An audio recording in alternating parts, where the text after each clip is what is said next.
नमस्कार, आप देख रहे हैं 4 पीएम और मैं हूं आपके साथ सिमरन। क्या हुआ जब ईरान से हुई जंग के चलते राष्ट्रपति डोनाल्ड ट्रंप को अमेरिकी सीनेट से लगा बड़ा झटका। आखिर क्यों डोनाल्ड ट्रंप को सीनेट में अपनी ही पार्टी के सांसदों के विरोध का करना पड़ा सामना, और कैसे सीनेट से झटका लगते ही गुस्से से लाल हुए ट्रंप। ईरान के साथ शांति समझौते पर जारी बातचीत के बीच में अमेरिकी राष्ट्रपति डोनाल्ड ट्रंप को बड़ा राजनीतिक झटका लगा है। दरअसल अमेरिकी सीनेट ने ईरान के खिलाफ आगे किसी भी सैन्य कार्रवाई को सीमित करने वाले प्रस्ताव को मंजूरी दे दी है, जिससे ट्रंप अब अपने देश में फंसते चले जा रहे हैं। खास बात है कि ये फैसला ऐसे समय में आया है जब ट्रंप प्रशासन ईरान के साथ संभावित शांति समझौते को लेकर बातचीत कर रहा है। वहीं जैसे ही सीनेट ने ट्रंप के खिलाफ प्रस्ताव पारित किया तो इधर ट्रंप गुस्से से आग बबूला हो गए। वो अपनी पार्टी के सांसदों पर चढ़ बैठे। इसी बीच राष्ट्रपति ट्रंप ने होर्मुज से निकलने वाले तेल को लेकर बड़ा दावा किया है। तो कैसे ईरान से जंग को लेकर डोनाल्ड ट्रंप अब मुश्किलों में घिरते नजर आ रहे हैं, और कैसे ईरान से मिली करारी हार के बावजूद ट्रंप जीत का जश्न मनाते हुए बड़ी जीत का दावा कर रहे हैं, बताएंगे आपको। हमें तो अपनों ने लूटा, गैरों में कहां दम था, मेरी कश्ती वहां डूबी जहां पानी कम था। दोस्तों, ये लाइन इस वक्त अमेरिकी राष्ट्रपति डोनाल्ड ट्रंप पर बिल्कुल फिट बैठ रही है, क्योंकि एक तरफ जहां डोनाल्ड ट्रंप का प्रशासन ईरान के साथ संभावित शांति समझौते को लेकर बातचीत में फंसा हुआ है, वहीं ईरान युद्ध को लेकर ट्रंप को सीनेट में अपनी ही पार्टी के सांसदों के विरोध का सामना करना पड़ा है। दरअसल ईरान युद्ध पे अब अमेरिकी सीनेट से राष्ट्रपति डोनाल्ड ट्रंप को बड़ा झटका लगा है।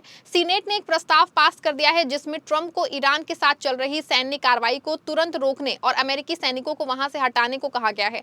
ये प्रस्ताव 50 से 48 के वोट से पास हुआ है। बताया जा रहा है कि इससे 4 रिपब्लिकन सीनेटरों में भी अपनी पार्टी के खिलाफ ही वोट दिया है, जिसमें मेन की सुसान कोलिंस, अलास्का की लिसा मॉर्कोविस्की, लुइसियाना के बिल कैसिडी और कैटकी की रैंड पॉल शामिल हैं। डेमोक्रेटिक पार्टी की तरफ से सिर्फ पेंसिल्वेनिया की जॉन फेटरमैन ने इस प्रस्ताव के खिलाफ वोट किया है। बता दें आपको, ये इस साल की शुरुआत से अब तक का सीनेट द्वारा ईरान के खिलाफ युद्ध पे ट्रंप की ताकत को सीमित करने वाला 10वां प्रस्ताव है। हालांकि ये प्रस्ताव सिर्फ प्रतीकात्मक है, यानी इसमें कानूनी कार्रवाई की शक्ति नहीं है। इसका मतलब है कि ट्रंप को इसे मानना जरूरी नहीं है, लेकिन इससे अमेरिकी सांसद कांग्रेस में बढ़ती चिंता पे साफ वो दिख रही है।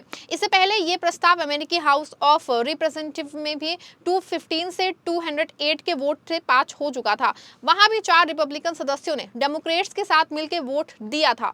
अमेरिकी हाउस ऑफ रिप्रेजेंटेटिव भारत के लोकसभा समकक्ष है। वहीं वोट के बाद ट्रंप ने इन 4 रिपब्लिकन सीनेटरों को अब आड़े हाथों लिया है। उन्होंने सीनेट पे दुश्मनों को फायदा पहुंचाने का आरोप लगाया है।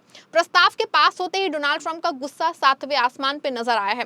उन्होंने अपने सोशल ट्रुथ पे पोस्ट करके इस प्रतिक्रिया दी है। इस पे ट्रंप ने सीनेट के फैसले को गलत समय पे लिया गया खराब फैसला बताया है। आगे कहा कि ये एक तरह से ईरान को मदद करने जैसा है।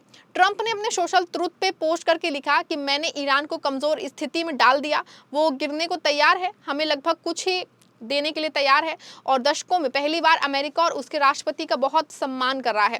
तभी अमेरिकी सीनेट ने एक गलत समय पे और अर्थहीन युद्ध शक्ति अधिनियम पे मतदान करने का फैसला किया, जिससे दुनिया के सबसे बड़े आतंकवाद प्रायोजक को ये संदेश दिया गया कि अमेरिका को मेरा उनके प्रति किया गया व्यवहार पसंद नहीं है, मुझे इसे रोकना होगा।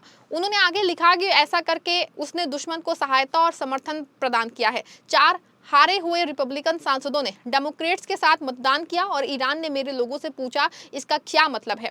इन सेनेटरों ने मेरा काम और मुश्किल कर दिया है, लेकिन मैं इसे हर हाल में पूरा करूंगा, क्योंकि मैं हमेशा अपने काम पूरा करता हूं। मतलब कि ट्रंप के भी वही हमारे साहेब वाली बीमारी है कि बहाना मार के कह दो कि विपक्ष काम नहीं करने दे रहा है। अब देखिए, एक तरफ जहां ट्रंप सीनेट पे बरसे हैं, वहीं जो है प्रस्ताव पारित होने से ट्रंप मुश्किल में पड़ गए हैं, क्योंकि अमेरिकी संसद के ऊपरी सदन में ये ताजा प्रस्ताव तब पास हुआ है जब ट्रंप प्रशासन ने ईरान के साथ शुरुआती शांति समझौता कर लिया है। बता दें आपको, अभी 2 दिन पहले ही स्विट्जरलैंड में अमेरिका और ईरान के शीर्ष नेतृत्व के बीच में बातचीत हुई है। स्विट्जरलैंड में ईरानी प्रतिनिधिमंडल के साथ बातचीत के बीच में अमेरिकी उपराष्ट्रपति जेडी वेंस ने कहा कि पिछले कुछ घंटों में बहुत अच्छी प्रगति हुई है।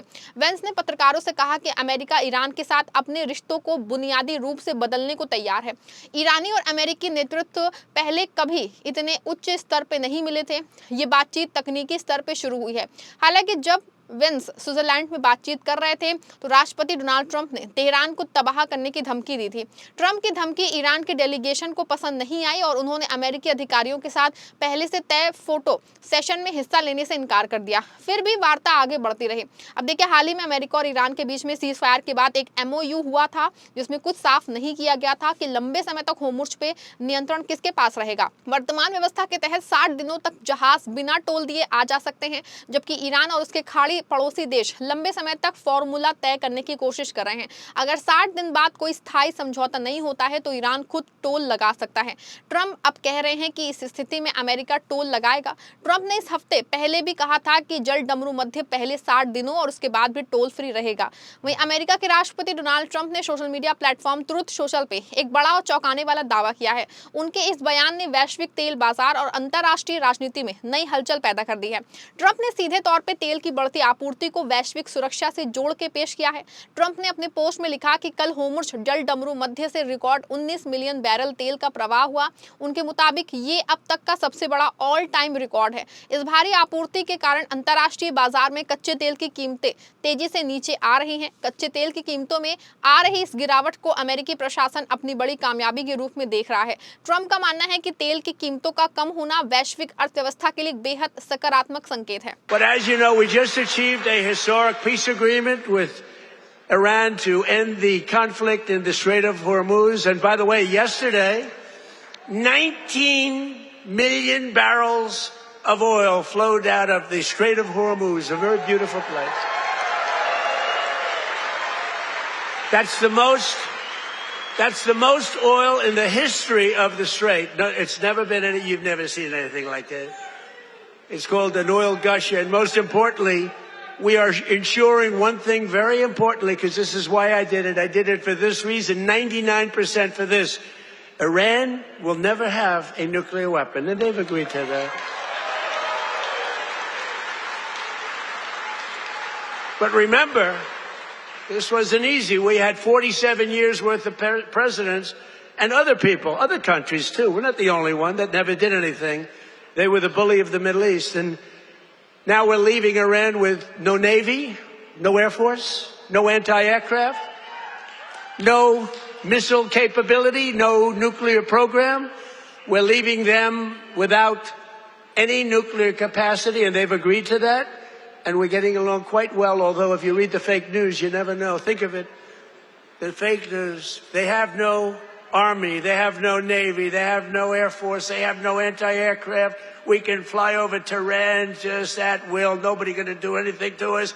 And then I read the fake news that they're doing quite well. They're not doing quite well. अब देखिए, ट्रंप चाहे जितना अपनी जीत का ढिंडोरा पीट लें, लेकिन सच्चाई यही है कि ईरान को ही हर मोर्चे पे बड़ी जीत मिली है और ट्रंप के अब अपने ही उनके खिलाफ ही हमलावर हो गए हैं। भले ही सीनेट का ये प्रस्ताव कानूनी रूप से बाध्यकारी नहीं है, लेकिन इससे साफ संकेत मिलता है कांग्रेस के भीतर और यहाँ तक कि रिपब्लिकन पार्टी के कुछ नेताओं के बीच भी ट्रंप की ईरान नीति को लेकर असहमति मौजूद है। दूसरी ओर ट्रंप प्रशासन ईरान के साथ बातचीत और संभावित समझौते को आगे बढ़ाने की कोशिश कर रहा है, जबकि राष्ट्रपति ट्रंप लगातार अपनी रणनीति को सफल बनाने में जुटे हैं। होर्मुज जलडमरू मध्य से तेल आपूर्ति बढ़ने और कच्चे तेल की कीमतों में गिरावट को भी ट्रंप अपनी उपलब्धि के तौर पे पेश कर रहे हैं। लेकिन सवाल है कि क्या राजनीतिक विरोध और बढ़ते दबाव के बीच ट्रंप अपनी विदेश नीति को मनचाहे तरीके से आगे बढ़ा पाएंगे या फिर उन्हें अपने ही देश में बढ़ते विरोध का सामना करना पड़ेगा। इस पूरे मामले को लेकर आप क्या सोचते हैं, आपकी क्या राय है, कमेंट में जरूर बताइएगा। वीडियो को लाइक और शेयर करिएगा।